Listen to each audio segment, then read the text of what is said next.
baada ya Marekani kuiwekea vikwazo kiwanda cha kusafisha mafuta China kwa madai ya kununua mafuta ya Iran.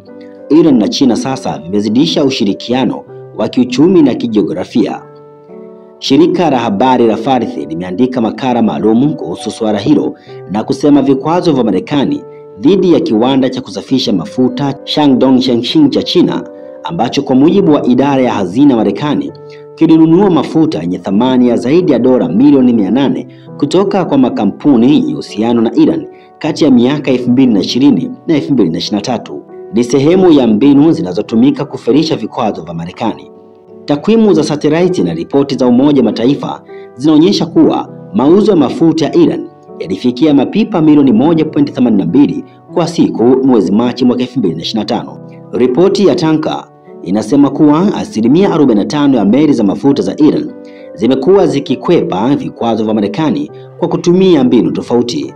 Makala hiyo ya shirika la habari la Fars imeongeza kuwa waraka wa siri kutoka Benki Kuu ya China unaonyesha kuwa asilimia 32 ya manunuzi ya mafuta ya Iran yaliyopelekwa China yalifanywa kwa kutumia sarafu zisizo za dola. Endelea kutufuatilia kupitia mitandao yetu mbalimbali ya kijamii, StanTV_TZ. Msomaji wako ni mimi Ikram Hussein.